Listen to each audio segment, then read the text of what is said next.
الحمد بھی پڑھ لیا، للہ بھی پڑھ لیا، رب العالمین بھی پڑھ لیا، مالک یوم الدین۔ مالک کا لفظ ہم نے تفصیل سے پڑھا تھا۔ مالک کا معنی کیا ہے؟ مالک جو اردو میں استعمال ہوتا ہے فعل، فعلا، فعلو، فعلت، فعلتا، فعلنا۔ جو ویڈیو پہ لیکچر سنیں گے ان کو بھی یہی کرنا ہے۔ فعل، دماغ میں تصور بھی رکھیں وہ ایک آدمی۔ تو یوم کا لفظ قرآن مجید میں 449 مرتبہ استعمال ہوا ہے، تقریباً 450۔ یوم کے لفظ جہاں بھی آئے گا آپ کو اس میں کنفیوژن نہیں ہونی چاہیے۔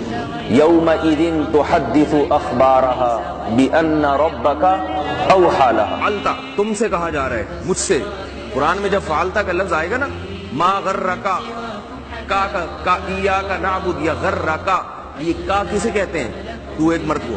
تو آپ کا لفظ آئے گا تو فوراً سمجھ جائیں گے مجھے خطاب ہو رہا ہے اللہ تعالیٰ نے۔ میں جو اس وقت تلاوت کر رہا ہوں ڈائریکٹ مجھ سے بات ہو رہی ہے۔ میرا نام احمد ابو طالب ہے اور میں نیو یارک میں رہتا ہوں، اور میں نے مفتی طارق مسعود صاحب کی آن لائن تفسیر قرآن کورس کیا ہے، جس سے مجھے بہت فائدہ ہوا ہے۔ تو مجھے نمازوں میں جب امام صاحب تلاوت کرتے ہیں تو مجھے ترجمہ سمجھ آنے لگا ہے، نمازوں میں بڑا مزہ آتا ہے۔ السلام علیکم ورحمۃ اللہ وبرکاتہ۔ میرا نام محمد احسن صدیقی ہے۔ میں نے ایسے تفسیر کا کورس اسٹارٹ کیا مفتی طارق مسعود کے اندر، اور فیس بک سے مجھے ساری انفارمیشن ملی، اور وہاں سے میں نے اپنی انرولمنٹ کروائی، اور میں اس سلسلے میں 6 مہینے کے لیے داخل ہوا۔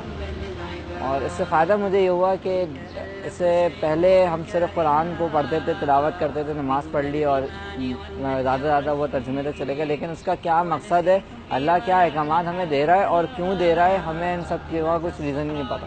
ہم اس کی طرف غور و فکر کرتے ہی نہیں ہیں۔ تو وہ چیزیں اس طرف لے کر کے آئیں کہ تفسیر کو سمجھنے سے اور تفسیر کو پڑھنے سے الحمدللہ کافی لائف میں چینج آیا، اور جب اب نماز پڑھ رہے ہوتے ہیں تو پتہ چل رہا ہوتا ہے جو زبان سے الفاظ کی ادائیگی ہو رہی ہے وہ کیا میسج دے رہے ہیں، اور وہ دل میں اتار رہے ہوتے ہیں، اور وہ سمجھ آ رہا ہوتا ہے کہ اللہ نے ہمیں کیا کیا احکامات دیے ہیں۔ السلام علیکم، سلمان بات کر رہا ہوں میں۔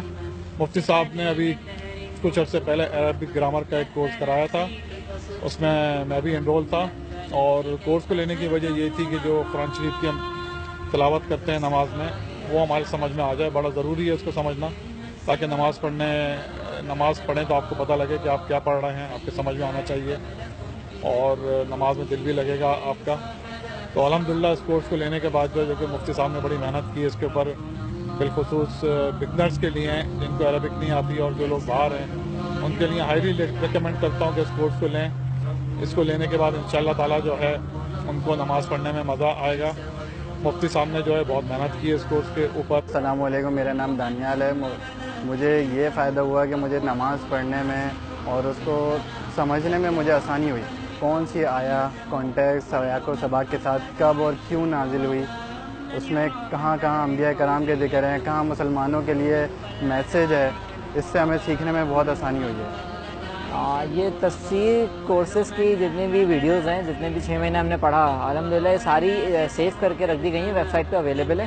آپ ان تمام ویڈیوز کو دیکھیں، سنیں، اور انشاءاللہ مجھے امید ہے آپ کو اس سے بہت فائدہ ہوگا۔ جزاک اللہ۔